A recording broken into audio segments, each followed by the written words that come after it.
안녕하세요. 이지영 목사입니다. 오늘도 수요 예배 성경 강해 해설 고린도전서 함께 나누도록 하겠습니다.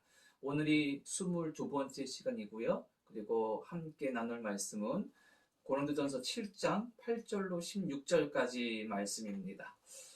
성경을 가지고 계신 분 함께 찾아보시고요. 그렇지 못하신 분은 제가 읽어드리겠습니다. 고린도전서 7장 8절로 16절까지 말씀입니다.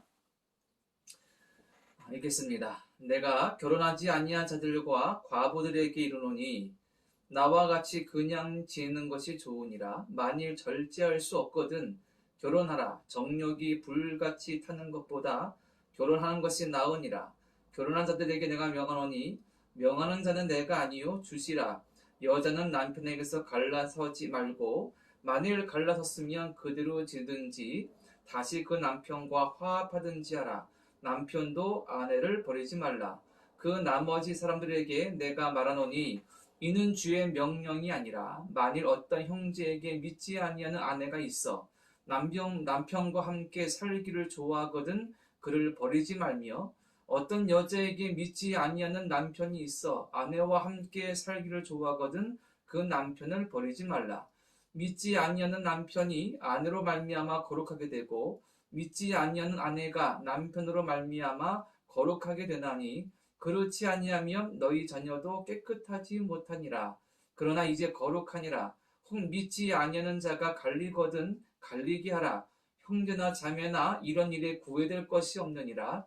그러나 하나님 화평 중에서 너희를 부르셨느니라. 아내된 자여 내가 남편을 구원하려는지 어찌 알 수 있으며 남편 된 자여 내가 내 아내를 구원하려는지 어찌 알 수 있으리요. 아멘.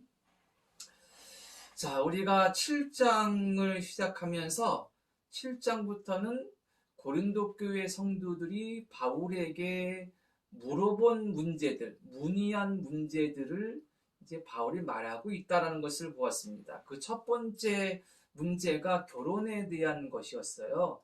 결혼에 대한 여러 가지 어떤 환경이나 상황이나 형태들이 있잖아요.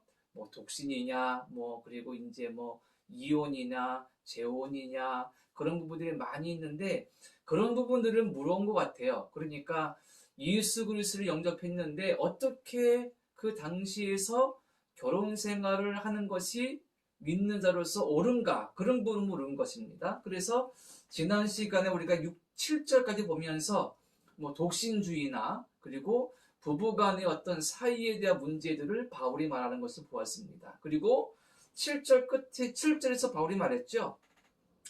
모든 사람이 나와 같기를 원한다. 그러니까 바울은 독신이었습니다. 그 사항은 제가 지난 시간에 설명을 드렸고요. 하지만 자기처럼 혼자 지내는 것이 좋으나 하나님은 각 사람에게 은사 주셨으니 주신 은사대로 사는 것이 좋겠다. 이런 권면의 말을 했습니다. 오늘 그 이어지는 말인데요. 오늘 바울이 본문에서 결혼에 대한 세 가지를 말합니다. 첫 번째는 뭐냐면 미혼자와 과부, 이 과부에는 홀로 된 남자, 호라비도 포함됩니다. 그러니까 결혼하지 아니한 사람과 과부와 호라비에 대한 권면이 있고, 두 번째는 결혼한 사람들에게 대한 권면이 있습니다. 그리고 세 번째는 그리스도인이 아닌 배우자와 함께 살아가는 성도들이 겪고 있는 곤란에 대한 문제, 이것에 대해서 바울이 말하고 있는 거예요. 자, 이 세 가지를 우리가 함께 보게 될 터인데, 그 전에 좀 전제를 확인해야 될 것 같습니다. 우리가 7장까지 보면서 고린도 교회에 대해서 많이 봤는데, 특히 결혼에 대해서 말하면서 지난 시간에 제가 전제로 말한 것이 뭐냐면 고린도라는 도시의 어떤 특수성, 그 교회가 항구 도시로서, 그러니까 고린도라는 도시의 특수성에서 말씀드렸습니다. 고린도라는 도시가 대도시, 또 항구 도시, 그러면서 고린도가 그 어느 도시보다 음란하고 태폐한 도시였다. 그리고 헬라 철학과 여러 가지 종교적인 상황 가운데 이원론에 많이 영향받은 사람들이었다. 라는 부분들을 말씀드렸기 때문에 왜 결혼 문제가 이렇게 심각하게 대두되는지를 우리가 전제로 두었고요.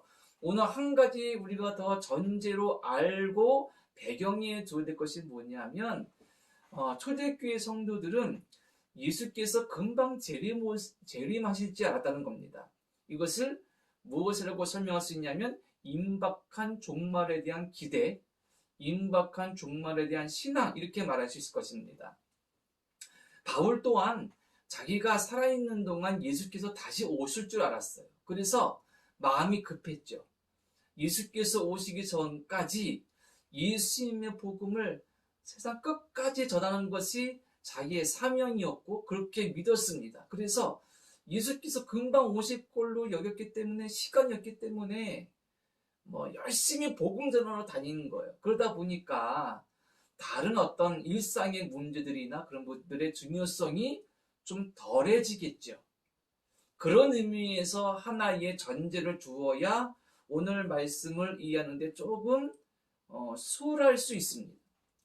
그리고 지난 시간 말씀드린 것처럼 어렵다 그랬잖아요. 이 말씀이 난해 구절로 어려운 단어나 어려운 표현이 있어서 해석이 어려운 것이 아니라 바울이 어떤 법이나 규율을 딱 정해주는 것이 아니기 때문에 그 상황 속에서 가장 하나님께 합당한 방법과 뜻을 찾기에 힘쓰기 때문에 그것을 우리의 삶에도 적용하고 이해하기가 어렵다는 그런 측면에서 말씀이 쉽지 않다라는 말씀을 드렸습니다. 이런 측면에서 오늘 말씀도 봐야 될 것 같아요.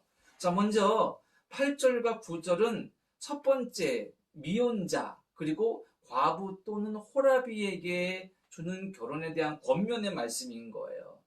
자, 다시 한번 말씀드리는 것은 바울이 지금 법이나 어떤 규율을 정해주는 것이 아닙니다. 바울은 그 사람이 처한 상황에서 가장 좋은 방법이 무엇인가 하나님 보시기에 그것을 고민하고 있는 거예요. 특히 고린도라는 대도시와 음란과 퇴폐 도시에서 처음 예수 그리스도를 영접한 1세대 기독교인들에게는 이것이 더 중요하겠죠. 어떻게 어떤 모습으로 살아야 될까? 얼마나 많은 고민이 있겠습니까? 자, 당시에는요. 이혼이나 재혼이 아주 너무 쉽게 행해지던 시대라고 합니다. 어떤 측면에서 보면 지금 시대보다 그 시대가 더 자유분방한 자유스러운 시대였을 수도 있다는 거예요. 이것은 음란과 퇴폐와 연결되기 때문이에요. 그래서 이혼도 쉬웠고 이혼한 사람들에게는 사회적으로 재혼에 대한 강박 그런 것들이 참 많았다는 겁니다. 그러니까 지금과 비교해도 아주 자유분방한 그런 시대였습니다. 자, 그러니까 지금 미혼자 그리고 이혼한 사람들에게는 결혼이나 재혼에 대한 문제가 여러 가지로 압박이 오고 고민이 되는 거예요. 반면에 예수를 처음 믿게 되었으니까 개중에는 이런 사람이 있습니다. 이 우상 숭배와 이방 종교와 문화가 가득한 이곳에서 예수님을 온전히 믿으려면 음란과 퇴폐와 그런 것들이 종합적으로 느껴지는 결혼 생활은 의미가 없다. 이혼이나 재혼 그런 거 해서는 안 된다. 독신으로 사는 것이 옳다. 그게 거룩한 것이다. 이렇게 주장하는 사람들이 있었다는 겁니다. 이 둘 사이에서 바울이 지금 뭔가의 해결책을 찾아서 그들에게 권면해 주고자 하는 겁니다. 그러니까 바울의 고민도 번민도 느껴질 만하죠. 자, 바울의 대답은 뭘까요? 미혼자와 이혼한 이들에 대해서 어떤 답변을 주었을까요? 바울이 뭐라 그랬냐면 한번 제가 8절 9절 읽어드리겠습니다. 내가 결혼하지 아니한 자들과 과부들에게 이르노니 나와 같이 그냥 지내는 것이 좋으니라. 만일 절제할 수 없거든 결혼하라. 정욕이 불같이 타는 것보다 결혼하는 것이 나으니라. 자, 이렇게 말했습니다. 앞선 단락의 마지막 7절과 비슷해요. 나처럼 혼자 지내는 것이 좋다. 여기서 제가 말씀드린 전제를 하나 기억해야 됩니다. 두 번째 전제였죠. 임박한 종말에 대한 신앙과 기대.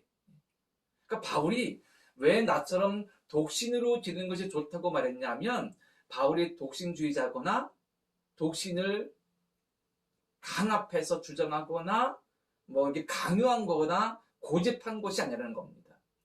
그는 지금 이 고린도라는 도시의 음란과 퇴폐 환경 속에서 예수님의 재림을 임박하게 기다리고 있는 사람으로서 정말 중요한 것이 무엇이냐? 이것을 고민하고 기도하고 있는 거예요.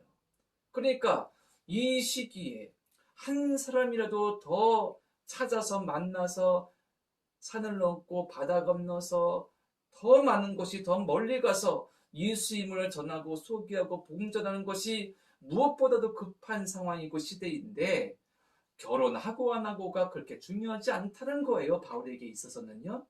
그래서 바울이 지금 혼자 살고 있으면 그냥 혼자 사는 것이 좋습니다. 그런데 살다 보면 결혼이 필요할 때도 있고 불가피할 때도 있습니다.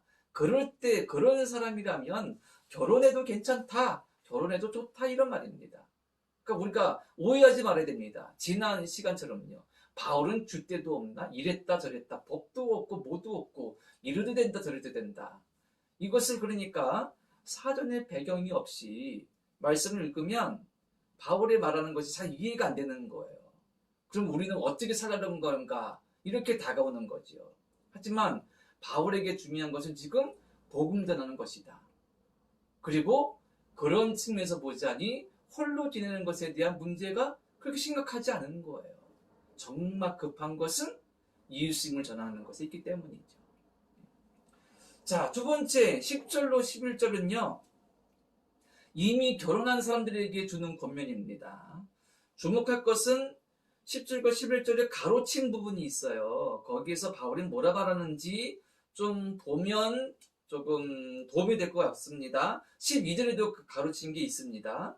자, 읽어드리면 10절과 11절입니다. 결혼한 자들에게 내가 명하노니 명하는 자는 내가 아니요 주시라. 여자는 남편에게서 갈라서 하지 말고 만약에 갈라섰으면 그대로 지내든지 다시 그 남편과 화합하든지 하라. 남편도 아내를 버리지 말라. 아멘. 자, 정리하면 이겁니다. 결혼한 사람은 이혼이든지 재혼이든지 하지 말라. 이게 좋다. 바울이 뭔가 딱 정리 주는 것 같죠? 이것은 왜 그러냐면 가로친 부분에 명하는 자는 내가 아니요 주시라. 10절에 그랬습니다. 이 결혼한 자들에 대한 것, 즉 이혼에 대한 것은 예수님께서 복음서에서 말씀하신 부분이 있어요. 그걸 말하는 겁니다. 마가복음 10장 9절에 보면 그러므로 하나님이 짝지어 주신 것을 사람이 나누지 못할지니라. 예수께서 이렇게 말씀하셨습니다. 이 말씀은 예수님께서 하나님께서 아담을 창조하시고 그의 갈빗대 하나를 취하셔서 하와를 만드시고 아담에게 배필로 주셨죠. 그때의 말씀을 기억하시고 의미를 되새기셔서 하나님이 짝지어 주신 부부 결혼을 사람이 나눌 수 없다. 이것을 말씀하신 거예요. 그러니까 바울은 이 말씀을 근거로 해서 이혼이나 재혼은 하지 말라. 이혼했으면 재혼하지 말고 원래 남편이나 아내와 다시 합해라. 그렇게 말하고 있다는 겁니다.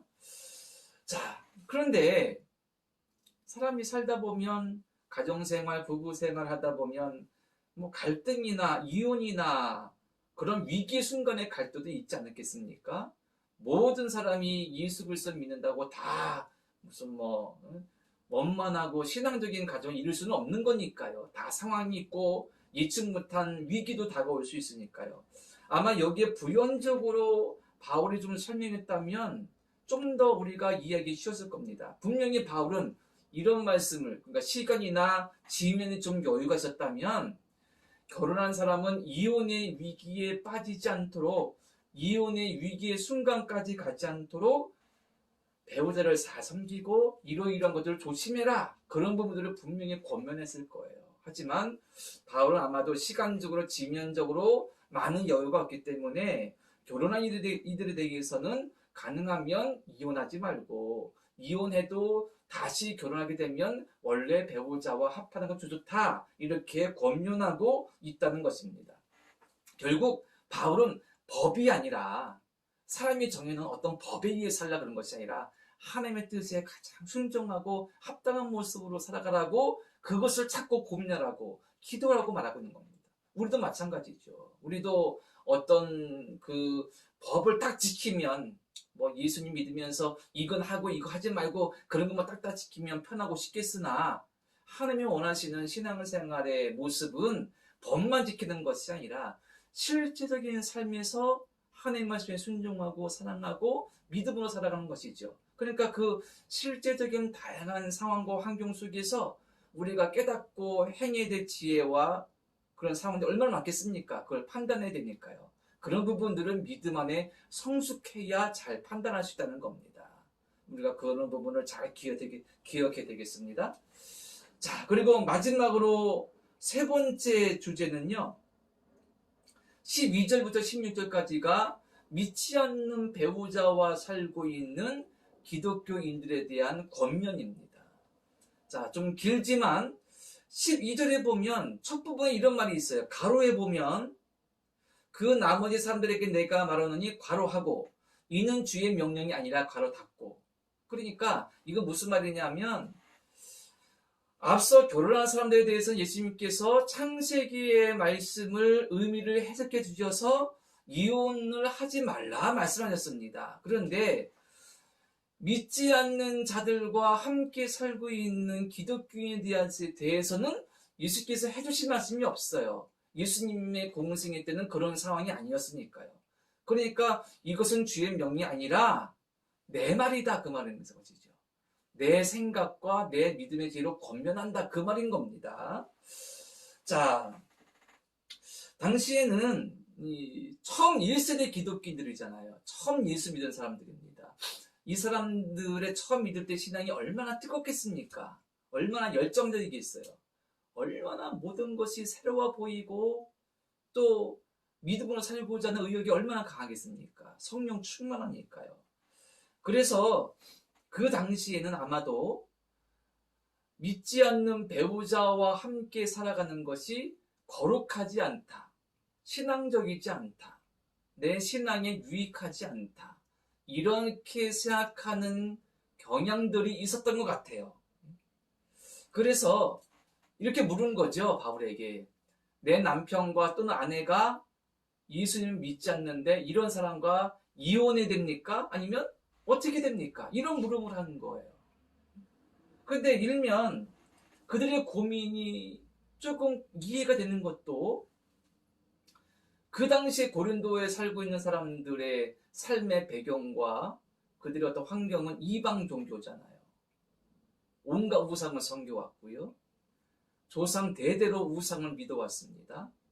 전혀 예수님을 들어본 적도 없기 때문에 그들의 생각과 삶의 모습과 삶의 스타일은 아주 타락한, 음란한, 퇴폐한, 그리고 우상 숭배하면서 이방신을 섬기는 그런 모습이니까 예수 믿고 거듭난 삶으로 살고자 하는데 어떻게 그런 배우자와 원만할 수 있겠습니까?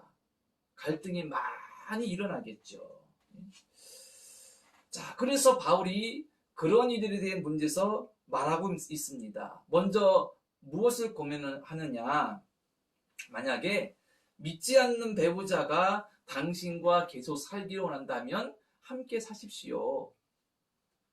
믿지 않는 아내나 남편이 당신이 좋아서 사랑해서 종교가 달라도 예수님 믿어도 그것을 문제 삼지 않고 함께 살기 원한다면 함께 사십시오. 그런데 믿지 않는 배우자가 그 예수님 믿는 것 때문에 당신과 이혼하고자 한다면 이혼하십시오. 이렇게 말하고 있는 거예요. 그러면서 바울이 뭐냐 하면 믿는 자가 그러한 일에 부회받을 것이 없다. 그러니까 얽매일 것이 없다라는 겁니다. 우리가 앞에서 볼 때 믿는 자가 뭐에 얽매일 것이 없죠. 왜? 구원받은 자, 죄에서 해방된 자, 모든 것을 예수 그리스도에서 소유하고 자유한 자, 그런 자에게 무엇에 얽매일 것이 없어요. 죄와 죽음의 권세에서도 해방되고 용서받고 구원받았는데 무엇에도 얽매일 것이 없다는 것입니다. 맞지요? 자, 그래서 바울은 그런 사항이 있다면 이혼해도 괜찮습니다. 그렇게 말하고 있는 거예요. 그런데 여기서 끝이 아닙니다. 바울은 한 가지의 가능성을 전제로 두고 하는 말이에요. 그것은 뭐냐면 믿음의 능력입니다. 자, 16절 말씀 제가 읽어드릴게요. 16절이요. 아내된 자여 내가 남편을 구원하려는지 어찌 알 수 있으며 남편된 자여 내가 내 아내를 구원하려는지 어찌 알 수 있으리요. 믿지 않는 남편이나 아내 때문에 그 남편과 아내가 이혼을 요구하고 다투고 갈등이 있어 힘들면 이혼해도 됩니다. 믿는 자가 거기에 구애받을 일이 없지요. 하지만 당신은 이것을 기억하십시오. 당신 때문에 당신 믿지 않는 배우자가 구원받을지 어떻게 합니까? 바울이 이렇게 말하는 겁니다. 이것의 의미는 뭘까요? 가능하다면 당신의 배우자, 믿지 않는 배우자와 함께 살아가면서 그를 구원할 수 있도록, 그를 예수님 앞으로 인도할 수 있도록 그것을 위해서 좀 더 힘쓰고 기도하면서 믿음 안에 섬기고 사랑해 보십시오. 이런 뜻이겠죠. 그러니까 가장 중요한 바울의 어떤 전하고자 하는 말은 뭐냐면 믿음의 능력인 거죠. 복음의 능력입니다. 예수 그리스도의 능력인 거죠. 여전히 예수 그리스도의 복음의 능력은 사람을 변화시키는 힘과 능력이 있다는 겁니다. 처음 고린도에서 예수 믿어서 고린도 교회의 성도가 이들도 원래 믿지 않는 이들이었잖아요. 그들도 복음의 능력으로 예수 그리스도의 능력으로 예수 믿고 이방 종교를 버리고 그런 삶을 버리고 교회에 들어왔습니다. 그의 믿지 않는 배우자도 그들을 통해서 그렇게 구원받을 수 있으니 그건 믿음의 능력으로 구원할 수 있는 가능성이 있으니 잘 섬기며 사랑하며 기도하라 이런 말이겠죠.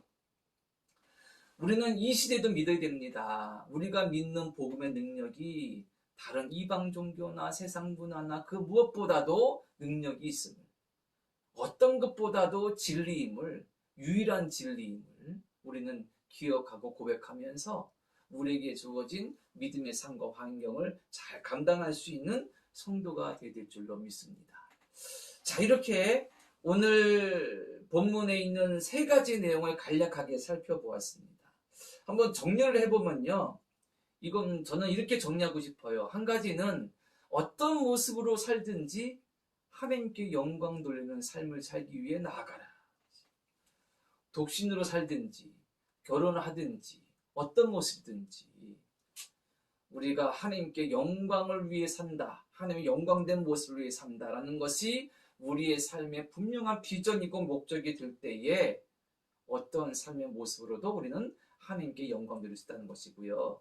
또 한 가지는 우리가 믿음으로 가정을 잘 섬기고 배우자와 가족과 자들을 잘 사랑하면서 섬긴다면, 기도한다면, 강구한다면, 그리고 믿음 안에 성실하게 산다면, 그리고 사랑의 법, 지난주에 말씀드렸죠. 사랑의 법에 의하여서 정말로 헌신과 사랑할 수 있다면 믿지 않는 가정, 믿지 않는 배우자, 또 가족들을 구원할 수 있는 은혜가 분명히 우리에게 있을 수 있다는 것을 우리가 잊지 말아야 됩니다. 왜? 복음의 능력이 있습니다.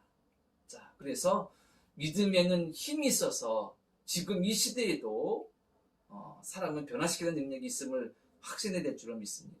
마지막으로 말씀을 이렇게 함께 나누었지만 실제적으로 좀 어려워요. 어떤 부분이냐면 반복하건대 적용하는데 좀 힘들죠.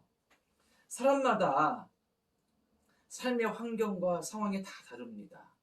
어떤 분은 가정생활이 힘들어서 심각하게 이혼을 고민하기도 하고, 어떤 분은 나름대로 독신으로 살고자 하는 마음이 강할 수도 있고, 어떤 여러 가지 상황 속에 있습니다.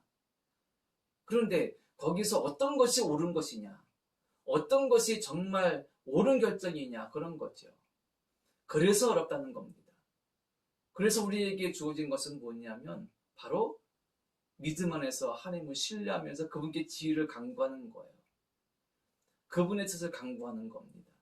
하나님, 내가 어떤 모습으로 살아가든지 그 가운데서 가장 내 자신이 살고 이웃과 사람을 살리고 하나님께 영광되는 모습으로 결정하고 그렇게 살아갈 수 있는 믿음의 지혜를 더하여 주셔서 하나님께 영광이 되게 하여 주옵소서.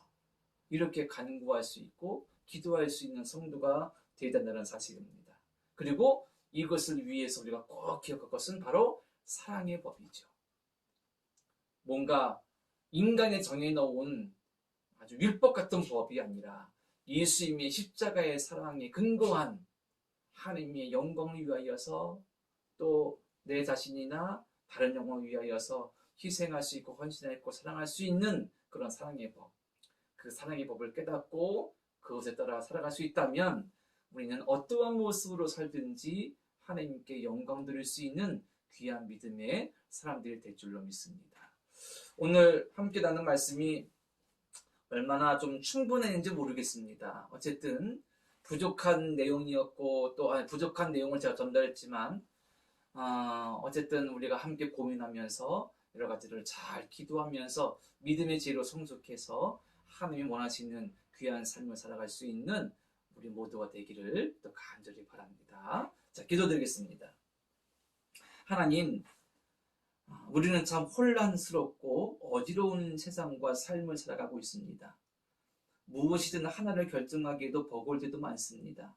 더욱이 가정, 결혼, 인간관계를 생각해 보면 참 어렵습니다. 하지만 우리는 하나님을 믿기에 또 하나님의 인도하시는 믿기에 또 기도하며 간구하며 나가기 원합니다. 우리에게 믿음의 지혜 주시고 사랑의 법을 깨닫는 지혜와 깊은 믿음 도와여 주셔서 하나님께 영광된 삶을 살게 도와주시고 우리의 영혼이 살고 또 다른 영혼들을 살릴 수 있는 귀한 은총을 주님 도와여 주옵소서. 예수님의 이름으로 기도드립니다. 아멘. 자, 감사합니다. 다음 시간 7장의 마지막 부분들 함께 살펴보면서 바울의 결혼에 대해서 또 어떤 말씀을 우리에게 주고 있는지 함께 나누도록 하겠습니다. 감사합니다.